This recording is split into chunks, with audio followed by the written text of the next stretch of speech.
Welcome to PW only IAS. स्वागत है आपका प्लीज इजी न्यूज के एक नई सेशन में। आइए डिस्कस करते हैं इस हफ्ते की सारी इंपॉर्टेंट जगह, उनकी रेलेवेंस और उनका कॉन्टेक्स्ट। तो आपको करना यह है कि आपको अपने साथ रखना है एक ब्लैंक मैप जिसमें आप लोकेट कर पाए इंपॉर्टेंट जगह। जैसे आज हम पढ़ेंगे इथियोपिया के बारे में। तो इथियोपिया कहाँ है, क्या यहाँ इथियोपिया है या यहाँ इथियोपिया है, इस इलाके में कौन सी कंट्रीज हैं, इसकी क्या रेलेवेंस है, क्यों ये न्यूज में है, किस कॉन्टेक्स्ट की वजह से न्यूज में है, इसका क्या रोल है भारत की ग्रोथ में।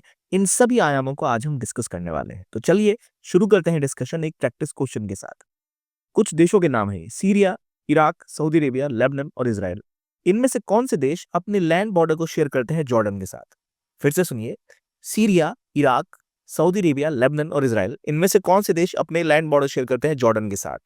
1235, 1345, 235 और 12345। कमेंट बॉक्स में लिखिए इसका आंसर। आपको पॉज करके अभी आंसर लिखना है, इमेजिन करना है कि कहाँ जॉर्डन है। क्या आप तुक्का सही लगा पा रहे हो या आप बिल्कुल कॉन्फिडेंट होकर सही आंसर कर पा रहे हो या नहीं, ये आपको कमेंट बॉक्स में अभी लिख देना है। अब ध्यान रखना, हम इराक से स्टार्ट हो रहे हैं। भारत के बाद आप निकलोगे, भारत से पहुंचोगे पाकिस्तान, पाकिस्तान से आप पहुंच सकते हो सीधा ईरान, ईरान के बाद मिलता है इराक, इराक के बाद क्या मिलता है आपको? सीरिया मिलता है या कोई और देश मिलता है? उस हिसाब से आप इसको सोचो और तब सॉल्व करो। लिखो कमेंट में। और जॉर्डन का लोकेशन तो आपको दिखा देता हूँ, यहाँ बिल्कुल इजराइल के पास है ये। तो बताइए जरा, क्या आप इसका सही आंसर कमेंट बॉक्स में लिख पाए या नहीं? अभी हम इसको डिस्कस करेंगे तो आपको और पता लग जाएगा। लेकिन एक और बड़ी खबर है आपके लिए। अलग सर खुद आपके साथ आ रहे हैं आपकी यूपीएससी की जर्नी को आसान करने के लिए। अगर आप 2028 की प्रिपरेशन कर रहे हैं, 27 की प्रिपरेशन कर रहे हैं, तो आपके लिए एक विशेष प्रोग्राम है। यूपीएससी अब होगा आपके लिए आसान, क्योंकि अलग सर आ रहे हैं 2 दिन बाद। एक लाइव सेशन है 23 दिसंबर को 7 बजे। बिल्कुल आपको आना है, ऑनलाइन अटेंड करना है, जहां आपके लिए बहुत सी चीजें हैं जो आपकी प्रिपरेशन को बहुत ज्यादा आसान करेंगी। प्रिपेयर रहिए एक बड़े से रिवील के लिए। तो मिलते हैं ओनली आईएएस प्रारंभ के चैनल पर, जहां आपको ये विशेष रिवील देखने को मिलेगा। ठीक है, तैयार हैं आप, एक्साइटेड हैं? तो प्लीज ज्वाइन अस देयर। अब आगे बढ़ते हैं और देखते हैं इथियोपिया के बारे में। देखिए, इथियोपिया ने भारत के पॉवर्टी एलिवेशन प्रोग्राम को अडॉप्ट किया। जैसे भारत गरीबी उन्मूलन प्रोग्राम चलाता है, कुछ ऐसा ही प्रोग्राम इथियोपिया भी अपने देश में अब अडेप्ट करने वाला है। चलो ये बातें तो हो गई, लेकिन खास बात यह है कि इथियोपिया है कहां पर, क्यों न्यूज में है, ये जानना इंपॉर्टेंट है। देखो, इथियोपिया अफ्रीका को देख रहे हो, यहाँ देखो अफ्रीका का एक सीन सा दिखता है। It is called as horn of Africa. Horn of Africa में जम के विध्वंस मचा रहता है, लड़ाइयां होती रहती है। उनमें एक लैंड लॉक कंट्री है विच इज इथियोपिया, जो अच्छी खासी डेवलपमेंट भी देख रही है, ग्रो भी कर रही है। This is Ethiopia. और जो आपको सीन दिख रहा है, ये सीन है सोमालिया। सोमालिया के नीचे यहाँ पर कीनिया है, और कीनिया, सोमालिया, यहाँ इथियोपिया, इधर साउथ सुडान और ऊपर सुडान है, और यहाँ ऊपर है इरिट्रिया। ये देश है इथियोपिया, जो एक लैंड लॉक कंट्री है। इसके बारे में हमने 2 हफ्ते पहले आई थिंक डिटेल में डिस्कशन किया था, नवंबर के दूसरे या तीसरे हफ्ते में। अब इस टॉपिक को देखो तो इथियोपिया और यहाँ की सारी कंट्रीज, इन्हें कहते हैं सीड कंट्रीज। अगर आपसे पूछा जाए हॉर्न ऑफ अफ्रीका, यानी अफ्रीका के सीन में कितने देश हैं, तो 4 देश हैं seed countries. Somalia, Eritrea, Ethiopia और जिबूटी। यहाँ पर छोटा सा जिबूटी, ये इरिट्रिया, ये सोमालिया और इथियोपिया। अब देखो, इथियोपिया लैंडलॉक्ड है, लेकिन यहाँ सबसे ज्यादा डेवलप्ड या ग्रोथ इसी को मिल रही है। अब इथियोपिया बेकरार है कि भाई लैंडलॉक्ड है, समुद्र का रास्ता नहीं है, तो किसी तरह हमें समुद्र का रास्ता मिल जाए। तो इन्होंने ये सामने वाला देश जो सोमालिया, इसको घेरे हुए, इसमें जो उत्पाद था उसको सपोर्ट किया, और एक पोर्ट इसको मिल गया है, पोर्ट ऑफ बेरबरा, जो इधर ही है, पोर्ट ऑफ बेरबरा। इसका एक्सेस इसको मिल चुका है, पोर्ट ऑफ बेरबरा का। यानी कि इथियोपिया पोर्ट ऑफ बेरबरा के साथ कंट्रोल पाने के लिए यहाँ पर एक ग्रुप था, उसको सपोर्ट कर रहा था, जिस ग्रुप ने डिक्लेयर कर दिया है कि सोमालिया का ये इलाका है सोमालीलैंड, और यहाँ पर हम राज करते हैं।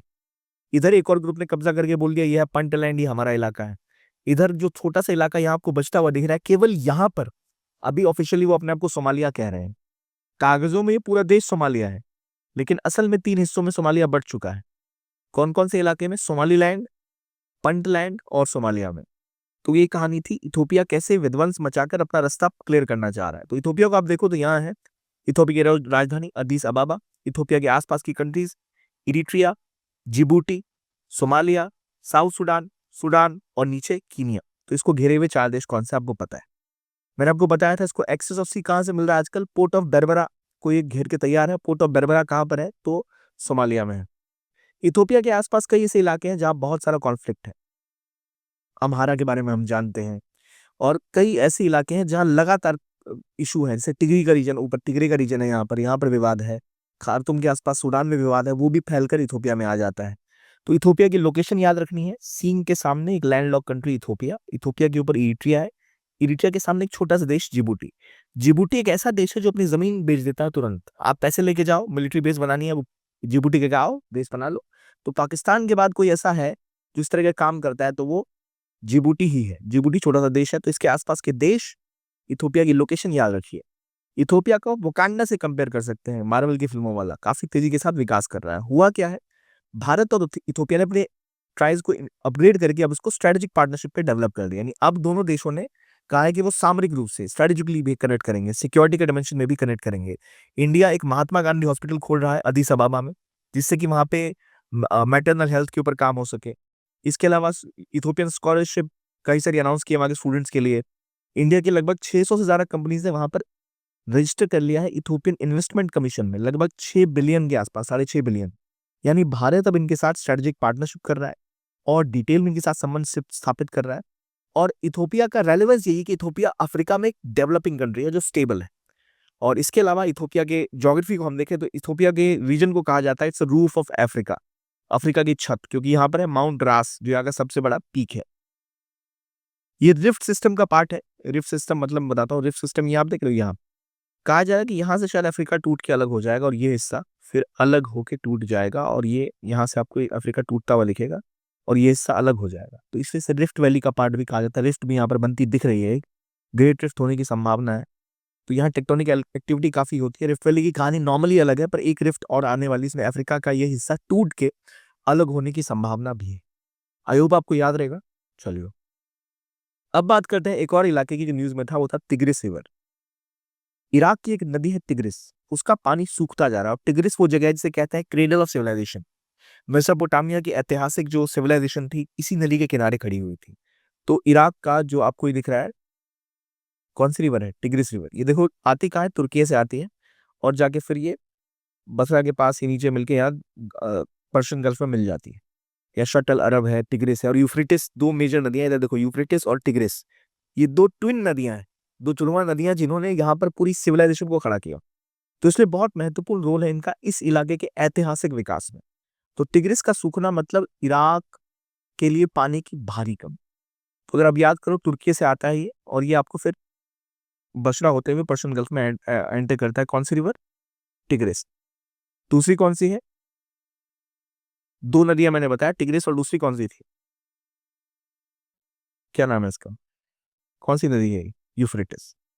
तो असल में टिग्रिस कहाँ से निकलती है, टॉरस माउंटेन से, लेक हजार में जो कहाँ है, तुर्की में। यूफ्रेटिस के पैरेलली चलती है, तुर्की से होते हुए इराक से निकल के शटल अरब तक जाती है, फिर यूफ्रेटिस में मिलकर ये पर्शियन गल्फ में समा जाती है। इसके मेजर ट्रिब्यूटरीज देखोगे तो ग्रेटर जैब, लेसर जैब, अल अधीम, दियाला और करेख है। करेख ईरान से आती है। तो करेख इकलौती ऐसी है जो इधर से आ रही है, ईरान से। तो देखो ईरान, इराक, सीरिया, ये कौन सा देश है, ये है लेबनान। और ये कौन सा देश है, जॉर्डन। तो बात सब पूछ रहा था ना, इंडिया से पाकिस्तान, पाकिस्तान से ईरान, ईरान से इराक, इराक से सीरिया। जॉर्डन की लोकेशन ध्यान रखना आप, इराक, सीरिया, कहाँ पर कैसे आप जॉर्डन जाओगे, इंडिया से पाकिस्तान, पाकिस्तान से ईरान, ईरान से इराक, इराक से सीरिया, सीरिया से सीधा जॉर्डन। तो जॉर्डन की लोकेशन तो याद रहे कि यहाँ देखो, यहाँ पर है वेस्ट बैंक, ये है इसराइल, ऊपर है लेबनान, यहाँ पर है सीरिया, यहाँ सऊदी अरेबिया और नीचे है गल्फ ऑफ अकाबा। तो आपको ये इजीली याद रहेगा। तो इराक को पढ़ते समय भी हमने इसको रिवाइज कर लिया। तो हमेशा ध्यान रखना है, क्या सऊदी अरब से भी इसकी बाउंड्री लगेगी, बिल्कुल लगेगी। चलिए उसके बारे में भी बात करेंगे। पहले हमने यूफ्रेटिस को देख लिया, अब आते हैं जॉर्डन के बारे में। देखिए जॉर्डन आपको यहाँ दिख रहा है, इधर इसराइल है, इधर वेस्ट बैंक है, यहाँ डेड सी है, यहाँ सी गैलिली है, यहाँ जॉर्डन रिवर बहती है। इसके एक किनारे पे जॉर्डन देश है, दूसरी तरफ आपको इसराइल या वेस्ट बैंक का हिस्सा भी देखने को मिलता है। जब जॉर्डन की बात करें, आपको दिख रहा होगा यहाँ बड़ा सा इलाका सऊदी अरब का, यहाँ इराक का, यहाँ सीरिया का, यहाँ इसराइल का, यहाँ वेस्ट बैंक का, और यहाँ है gulf of Aqaba. Gulf of Aqaba एक बहुत इंपॉर्टेंट वाटर बॉडी है। किस प्रकार से, तो अगर आप वर्ल्ड मैप को देखें तो आपको कुछ इस तरह का एक एरिया दिखता है। ये आप यहाँ से घुसते हो, यहाँ पर आपको मिलता है क्या, पहले स्ट्रेट ऑफ हॉर्मुज, नहीं, स्ट्रेट ऑफ हॉर्मुज यहाँ पर है, ये है बाबल मंदेब। बाबल मंदेब पार करके आप रेड सी में घुसते हो। रेड सी में आपके पास बाहर निकलने का रास्ता जो है वो है, एक तो आप स्वेज कनाल पकड़ के गल्फ ऑफ स्वेज में घुस जाओ, और एक दूसरा रास्ता है जो आपको इसराइल की तरफ ले जाता है, और यहाँ पर एक मिलता है गल्फ ऑफ अकाबा। और गल्फ ऑफ अकाबा कहाँ है, जॉर्डन में। तो उसका नाम याद रखिएगा, कहाँ पर है, गल्फ ऑफ अकाबा, जॉर्डन में। तो जॉर्डन में प्राइम मिनिस्टर की विजिट हुई है, इसलिए जॉर्डन न्यूज में है। जॉर्डन को कहते हैं कि पूरे वेस्ट एशिया में जहाँ जंग छिड़ी हुई है इसराइल और बाकी देशों में, वहां ये स्टेबिलिटी रखता है। इसकी बाउंड्रीज हमने देख ली, सीरिया, इराक, सऊदी अरब और इजराइल, वेस्ट बैंक। इंडिया के लिए बहुत इंपॉर्टेंट है ऑपरेशन संकट मोचक, जैसे जब भी आप ऑपरेशन करते हैं तो वहाँ ये बहुत महत्वपूर्ण रोल निभाता है।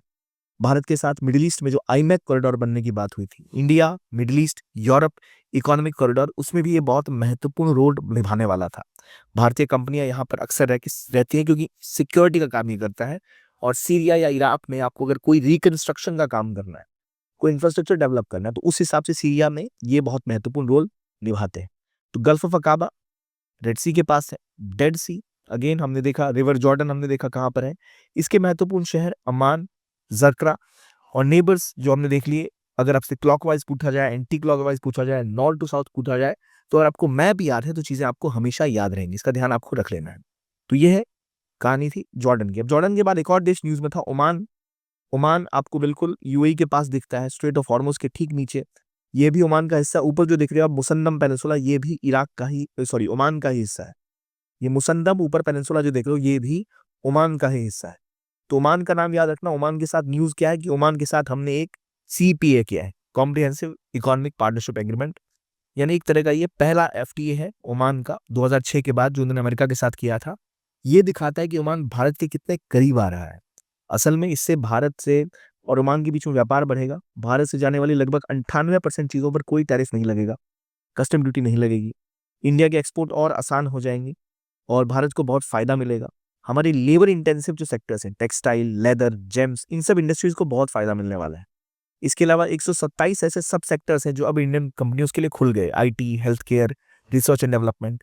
वहीं भारत ने अपनी तरफ से कहा है कि इंडियन कंपनीज को वहां पे इन्वेस्टमेंट करनी है, तो भारतीय कंपनियां 100% तक ओनरशिप ले सकती हैं सर्विस सेक्टर में।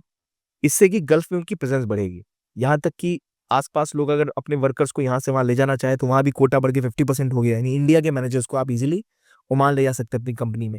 जो कॉन्ट्रैक्ट मिलते हैं काम करने के वो अब 2 साल तक के लिए हो गए हैं, जिससे आईटी फर्म्स में जो भारत के इंजीनियर्स अगर वो हायर करना चाहें तो बड़ी आसानी के साथ ले जा सकते हैं। सॉफ्ट पावर में आप आयुष डिप्लोमेसी देखो, ओमान पहला देश बना है जिसने कहा कि वो इंडिया के आयुष मार्केट के लिए अपना देश खोलेगा। तो आयुर्वेदा, यूनानी, सिद्धा, इन सब का इस्तेमाल किया जा सकता है। भारतीय दवाओं को वहां पर एक मार्केट में अब जगह मिलेगी और इससे भारत की कई फार्मा कंपनियां तैयार होंगी वहां जाने के लिए। तो ये बातें हो गई ओमान की। लोकेशन ओमान की आपको पता है, यूएई की साइड में, सऊदी अरब के बगल में। इधर एक तरफ इसके यमन है, यहाँ सऊदी अरब है, ऊपर यूएई है, और ये है मुसन्नम पेनिनसुला, वो भी पार्ट है ओमान का ही। Oman is there the strait of Hormuz. अब एक टॉपिक और भी बचा, वो है तियानजिन डिक्लेरेशन। चीन का एक शहर तियानजिन, जो चीन के बोहाई सी के पास है। ये चाइना के लिए मैरीटाइम रूप से बहुत इंपॉर्टेंट शहर है और उनका एक स्पेशल इकोनॉमिक जोन में, मेजर इकोनॉमिक जोन की तरह इसको देखा जाता है। ये फाइनेंस, मैन्युफैक्चरिंग, शिपिंग के लिए बहुत इंपॉर्टेंट है। तियानजिन का नाम जब आए तो याद रखना कहाँ है, चाइना में। और ये एक तरह का क्या है, एससीओ के लिए इंपॉर्टेंट प्लेस है। किसकी बात कर रहा हूँ, तियानजिन की। तो ये तो हो गई बात तियानजिन की। हमने बात की ओमान की, हमने बात की जॉर्डन की, हमने बात की इराक की, टिग्रिस की, यूफ्रेटिस की। आई होप इथोपिया की बात की तो आपको क्या रेलेवेंस इथोपिया की, ओमान के साथ एफटी का क्या फायदा है, ये सब याद रहेगा और एक चीजों से आप उन जगहों को याद कर पाएंगे। बाकी आपको अगर पीडीएफ चाहिए तो आप जाइए पीडब्ल्यू की वेबसाइट पर, और ये फ्री बैच है करंट अफेयर्स वाला, इसको आप इस पर आपको एनरोल करिए। डिस्क्रिप्शन बॉक्स में लिंक है। और ये थी आज की डिस्कशन। कोई आपके डाउट्स या कमेंट्स हो तो प्लीज कमेंट बॉक्स में लिखिए, हम करेंगे आपके साथ आगे और discussion. Thank you, keep on watching BW only.